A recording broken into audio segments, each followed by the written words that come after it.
In the shadows of Thailand's misty canals, love doesn't always stay pure, and death is never the end. Imagine a wife so devoted that even the grave cannot keep her away.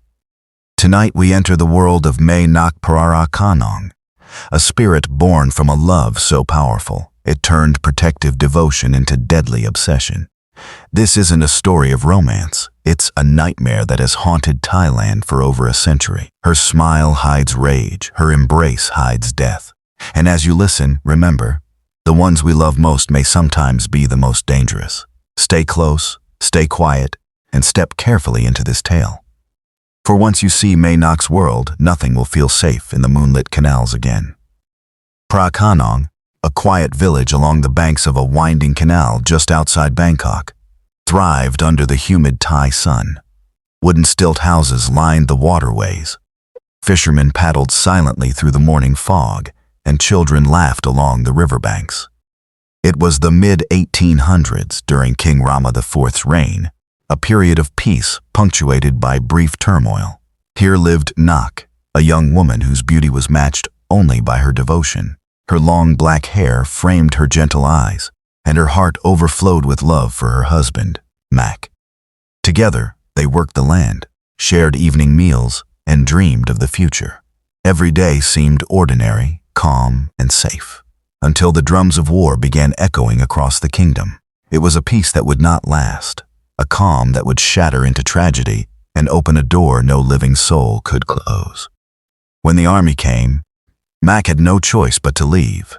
Nak, pregnant and radiant, clutched her swollen belly as she whispered promises of waiting. The villagers gathered to watch him march off, their eyes heavy with unspoken fear. In those days, war meant disease, death, and suffering. Nak's heart quivered as she watched him disappear down the dirt road, carrying with him her entire world. Alone, she returned to their house by the canal, the silence pressing against her chest like a weight. Nights grew long and lonely, shadows stretching unnaturally across the wood floors. She spoke to her unborn child, recounting the adventures they would have once Mak returned. Every flicker of candlelight felt like a reminder of both hope and dread, of love and loss, of a future that might never be. Months passed, and Nak's strength waned. She spoke endlessly to her child in the womb, singing lullabies she hoped her husband would one day hear. Then, on a stormy night, labor pains struck with unbearable intensity. Alone in the wooden house, lightning split the sky, thunder shaking the beams, and rain pounding on the roof. There was no help, no midwife, no doctor, just Nak screaming into the night. Her labor turned fatal. Both she and the child died before morning. The villagers discovered the tragedy at first light, shrouded in silence and grief. In Thai folklore, women who die in childbirth, especially when the child does not survive, become restless spirits, pi tai tang klam. Their souls cling, unable to release the bonds of attachment, driven by love, grief, and unfinished business. Nak's love became her chain, binding her to a world she could no longer walk in life. Nak and her child were laid to rest at Wat Mahabut, the local temple cemetery. Villagers mourned, reciting prayers and offering incense, but whispers of fear spread quietly. For Mae Nak, death was no ending. Her attachment was too strong. Her presence lingered in the misty canals, the quiet whispers of the wind carrying the sorrow of her unborn child. Stories began circulating, shadows moving in empty houses, strange cries in the night, objects shifting with no human touch. The people of Phra Khanong feared her, sensing that the love which had defined Nak in life had twisted into something dangerous in death. The boundaries between devotion and obsession blurred, creating a force beyond human control. It was the first hint that the story they thought was over had only just begun. Mak, wounded and weary, recovered in Bangkok while news of his wife never reached him. Months later, heartbroken and hopeful, he returned to their canal-side home. The moment he approached, he called her name. "Nak, I'm home." The door creaked open, revealing her smiling face, radiant as he remembered, holding a newborn in her arms. Joy overwhelmed him. Laughter, warmth, and the comfort of reunion filled the wooden house. Everything seemed perfect, too perfect. The villagers, however, watched from afar, horrified. They knew the truth. Nak and the child had been buried months before. Yet here she stood, alive and unchanged. The illusion, born of her unwavering attachment, was complete. Anyone who dared warn Mak vanished or died. Mae Nak's love, now a force of supernatural protection, would kill to preserve its mirage. For weeks, life appeared normal to Mak. He played with the baby, helped Nak in the kitchen, and cherished evenings by the canal. But subtle oddities crept in. Shadows that moved against the light, sudden chills in the air, distant, distorted cries echoing at night. Objects would vanish, only to appear in impossible places. Friends and neighbors tried to intervene, but Mae Nak's spirit defended her illusion with deadly precision. Her love, once tender and warm, now manifested as supernatural vigilance. The villagers whispered in fear, realizing that Mak's home had become a trap for anyone who approached. Her devotion was no longer gentle. It was predatory, protecting her phantom family at any cost, blurring the lines between love and lethal obsession. Gradually, Mak began noticing the impossible. A lime rolled off the table, disappearing through a gap in the floorboards. Nak's arm stretched unnaturally, long and shadow-like, to retrieve it. He recoiled in horror. Shadows twisted unnaturally around her, and reflections in polished surfaces revealed something wrong. Her eyes burned with a desperate intensity. Nights became filled with whispers, cold spots, and fleeting visions of decay beneath the warm domestic facade. The baby never cried, never grew, and yet appeared ever present in her arms. The cracks in the illusion widened. Mak realized he was living in a world that defied reality, trapped by a love that death could not diminish. Fear replaced joy, and what had once been comfort became nightmare. Terror gripped Mak. He sought answers from a trusted friend who confirmed the unthinkable. Nak died months ago. You are living with a ghost. That night, Mae Nak revealed herself fully, her hair wild, eyes glowing with desperate longing, her body pale and otherworldly. The walls of the house seemed to shiver, shadows stretching unnaturally as she moved. Mak stumbled back, paralyzed by fear and grief. He had loved her, longed for her return, and now faced the horror that the one he adored had become an unstoppable spirit, bound by obsession and rage. Her love, no longer comforting, became a weapon, punishing any who dared intrude or speak the truth. Reality itself trembled in her presence. Mak ran through the village, heart pounding, to seek protection at the local temple. Monks were called, and villagers finally dared to speak. Mae Nak's presence had grown stronger, her rage and attachment threatening the entire community. The revered monk, often identified as Samdettu, confronted her. The air crackled with tension. The ghost's power was immense, born from pure devotion twisted into vengeance. The villagers watched, holding their breath, as the confrontation between the mortal and the immortal began. Mae Nak's wails pierced the night, filling the temple grounds with terror, yet the monks remained resolute, armed with sacred rituals and Buddhist teachings aimed at releasing the spirit from her chains of obsession.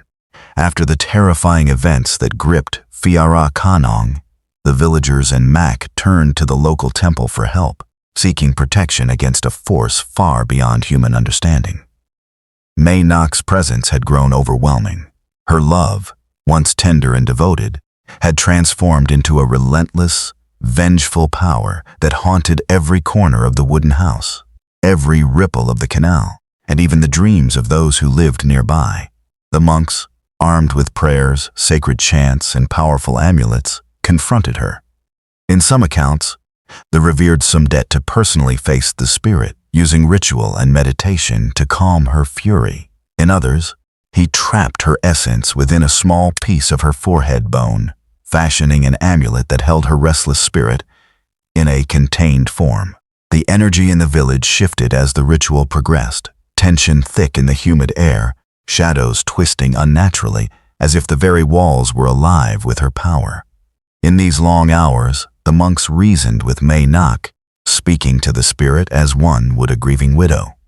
They reminded her of impermanence, of the natural cycle of life and death, and offered her reunion with Mac in the next life, a promise she could not ignore. Slowly, the rage that had consumed her began to ebb, replaced by a quiet, sorrowful acceptance. The villagers, once paralyzed by fear, finally exhaled as peace returned to their homes and streets. Nak's body was then properly cremated, allowing her soul to move on, her attachment no longer chained to the living.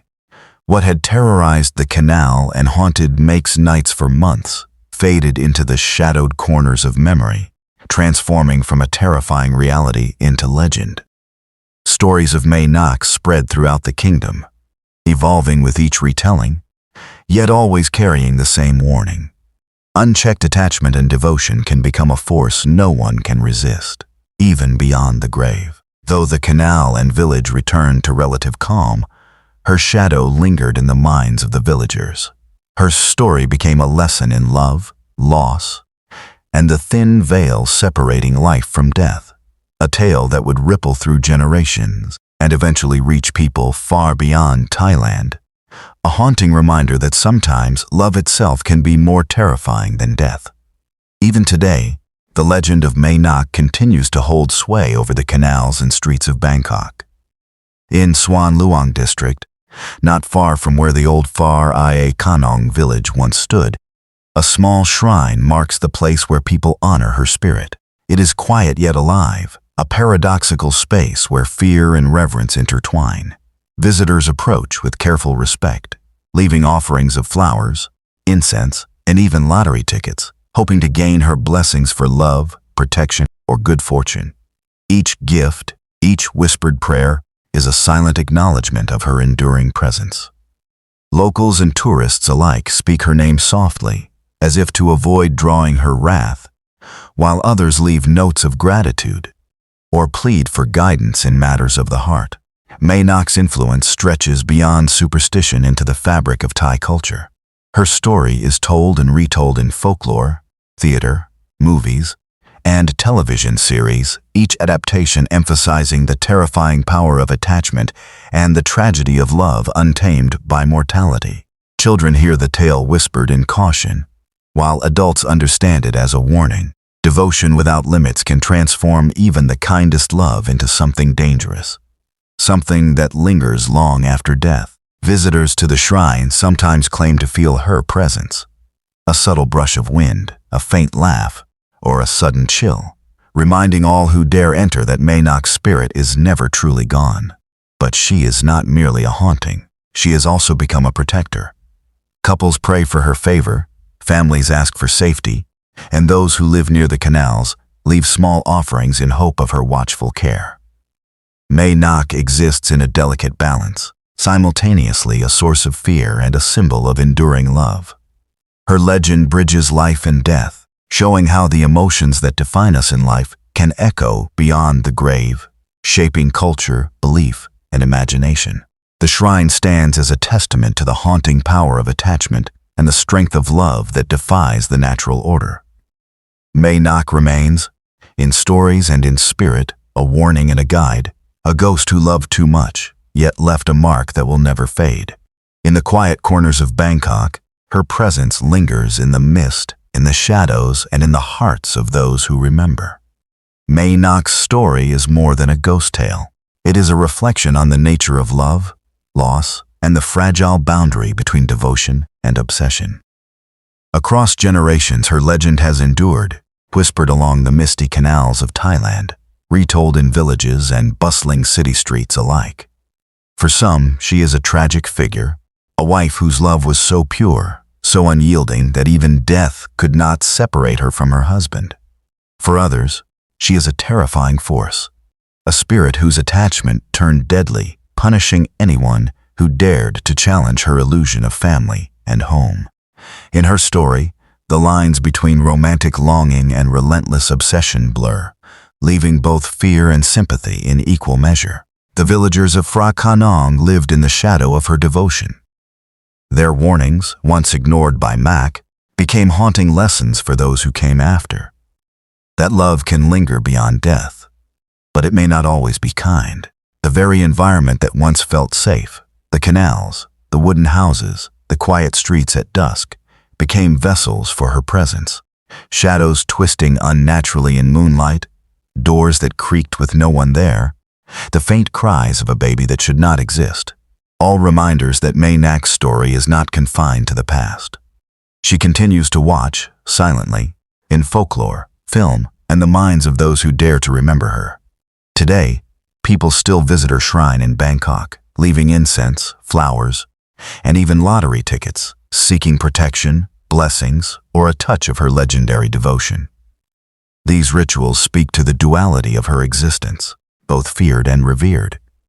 She is a ghost, yes, but also a symbol of the enduring power of love, the dangers of attachment, and the thin veil separating life from the afterlife.